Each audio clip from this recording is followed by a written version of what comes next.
वो वेन्यू जहां average score 288 का हो, पूरी टीम अगर 248 पर सिमट जाएगी तो नतीजा कुछ मुख्तलिफ तो आना नहीं था। This is Najibul Hasnain honestly speaking. Nagpur में सबसे बड़ा झटका जब मिला, जब पता चला कि विराट कोहली को एक दिन पहले नी इंजरी हो गई है और उन्होंने वार्म अप करने की खूब कोशिश की लेकिन वो पूरी तरह से रिकवर नहीं हो पाए, अनईजी लग रहे थे। तो कोचेज़ ने उनको मशवरा दिया कि वो ये मैच नहीं खेलें, और बिल्कुल सही है, क्योंकि बिला वजह का रिस्क लेने की कोई ज़रूरत थी ही नहीं। तो टॉस जीता बटलर ने और बैटिंग का फैसला किया और शुरुआत उनको बहुत अच्छी मिली, बड़ा धमाकेदार आगाज़ हुआ। बेन डकेट और फिल सॉल्ट ने 75 रन जोड़े और बड़ी तेज़ रफ्तार ये रन बनाए।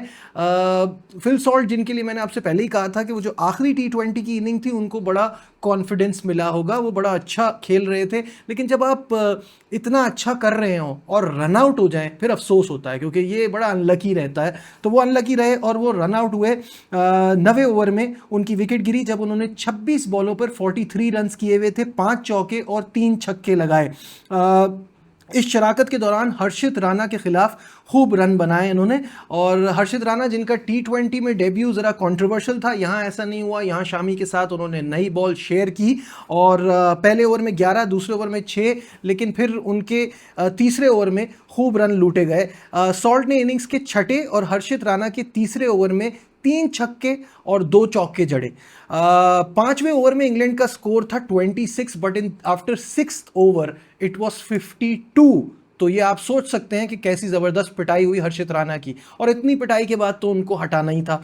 तो रोहित शर्मा ने ऐसा ही किया, उनके ओवर रोक लिए, उनको हटा दिया। लेकिन वो जो रन आउट की मैं बात कर रहा हूँ उसके बाद दोबारा लाए हर्षित राणा को, और वहाँ वो जो रोहित शर्मा ने उन पर दोबारा एतमाद किया उस पर वो पूरा उतरे और यहाँ आके उन्होंने बड़ी शानदार बॉलिंग कराई और इस मैच का ना रुख ही बदल दिया।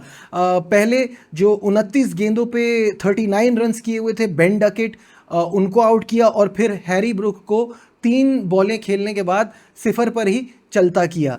जायसवाल ने डकेट का एक अनबिलीवेबल कैच लिया था, ये कैच उनके लिए यादगार होगा। व्हाट अ फैंटास्टिक कैच, बहुत ज़बरदस्त फील्डिंग की।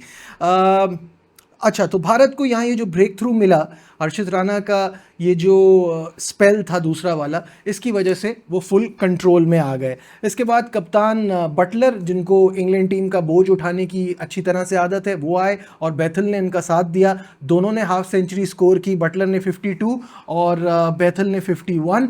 बट उसके बाद अपनी अपनी निफ्ट सेंचुरियाँ करने के बाद इन्होंने अपनी विकेटें गंवा दी। अगर ये आगे लेके चलते तो स्कोर बड़ा मुख्तलिफ होता, लेकिन स्पिनर्स ने गेम को कंट्रोल में रखा। एक बैट्समैन आ रहा था, एक जा रहा था। यहाँ जडेजा ने 3 विकेटें ली, हर्षित राणा ने 3 विकेटें ली, अक्षर पटेल की 1, कुलदीप यादव की 1, मोहम्मद शामी की 1 विकेट। तो आखिर में अगर जोफ्रा आर्चर वो जो 21 रन की इनिंग ना खेलते ना, तो मेरे ख्याल से ये स्कोर 220 ही रहता। खैर एनी हाउ 248 का टारगेट था। इंडिया ने बैटिंग का आगाज़ किया और जायसवाल की विकेट सबसे पहले गिरी।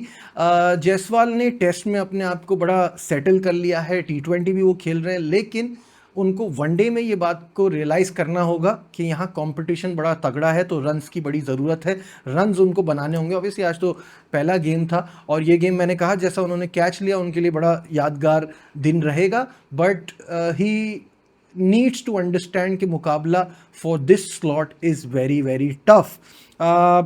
तो फिर उसके बाद रोहित शर्मा, जिनसे जब रिटायरमेंट की बात की जाए तो वो बुरा तो बहुत मानते हैं, लेकिन फॉर्म उनकी रूठी हुई है, रन उनसे बन नहीं रहे। 2 रन उन्होंने किए और साकिब महमूद का वो शिकार हुए। फिर आई बारी शुभमन गिल की। शुभमन गिल, श्रेयस अय्यर एंड अक्षर पटेल प्लेड फैंटास्टिक, तीनों ने बहुत ज़बरदस्त खेला और उन्होंने इंडिया के लिए इस मैच को आगे आसान बनाया। शुभमन गिल ने 87 किए।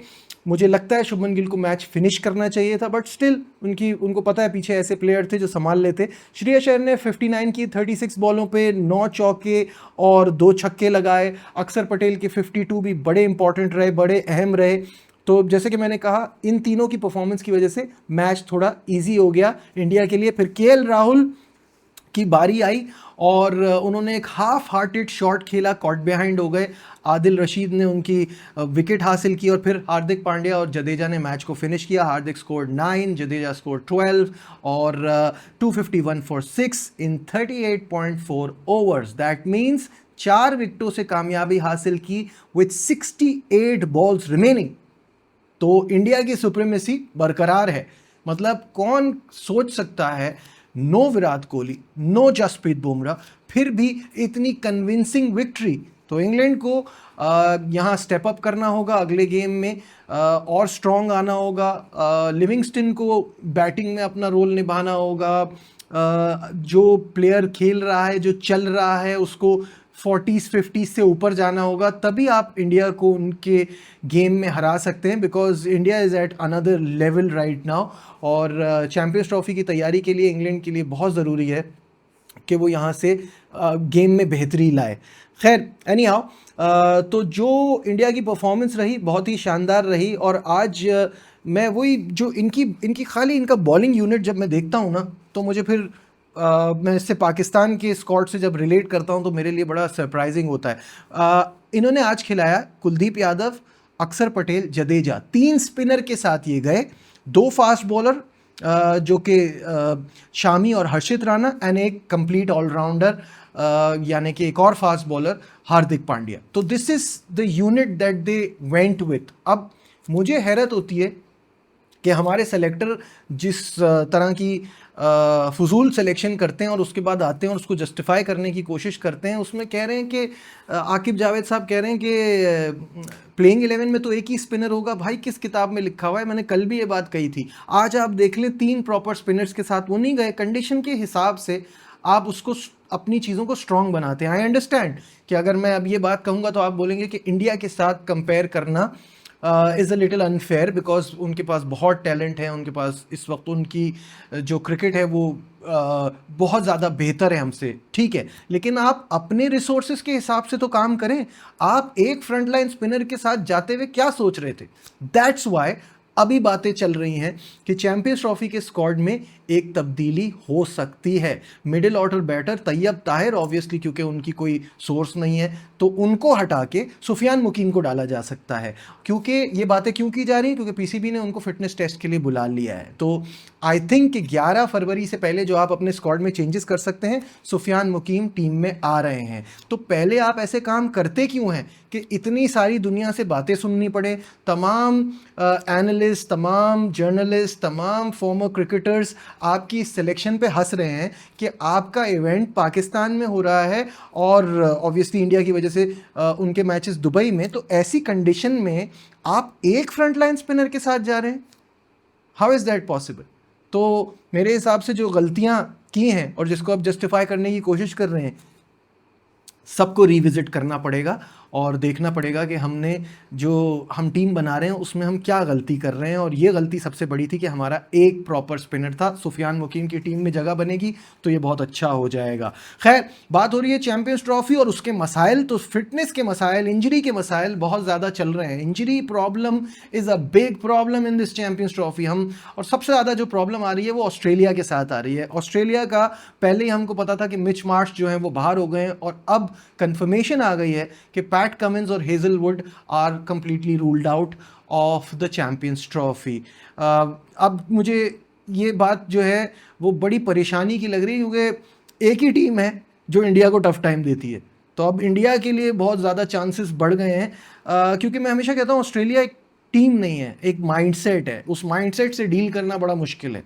ऑस्ट्रेलियन टीम में ये जो प्रॉब्लम आई है ना इंजरी की, ये उनके लिए कोई मामूली बात नहीं है, बिकॉज हेजलवुड बहुत अच्छा प्लेयर है, ठीक है, मिच मार्श बहुत अच्छा प्लेयर है, बट पैट कमिंग्स एक अच्छे प्लेयर होने के साथ साथ एक बहुत ही बेहतरीन कप्तान है, और वो गिव अप नहीं करता। वो ये नहीं देखता सामने कितनी बड़ी टीम है, वो जाता है एंड ही जस्ट मतलब दिमाग में सिर्फ जीत का सोच के जाता है।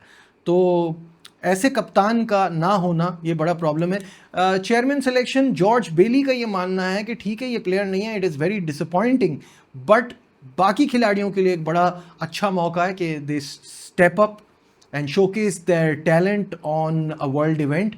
ये बातें कहने को तो अच्छी लगती हैं, लेकिन अब जो सबसे बड़ी प्रॉब्लम फेस करनी पड़ रही है ऑस्ट्रेलिया को, वो ये कि अपना कप्तान डिसाइड करना है।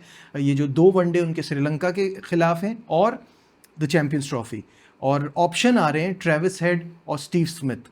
अब ट्रेविस हेड जिस तरह का प्लेयर है ना, मुझे नहीं लगता कि उसको कप्तान होना चाहिए। वो मैं आई मे बी रॉन्ग, जब कप्तान बनेगा तो पता चलेगा कि कैसी कप्तानी करता है, क्योंकि वो अग्रेसिव प्लेयर है, अगर वो खुद जल्दी आउट हो जाएगा उस पर भी प्रेशर आएगा, टीम पे भी प्रेशर आएगा। Steve Smith been there done that, वो सब कुछ देख चुके हैं इस तरह की चीज़ें, तो मेरे हिसाब से वो एक बेहतर ऑप्शन है।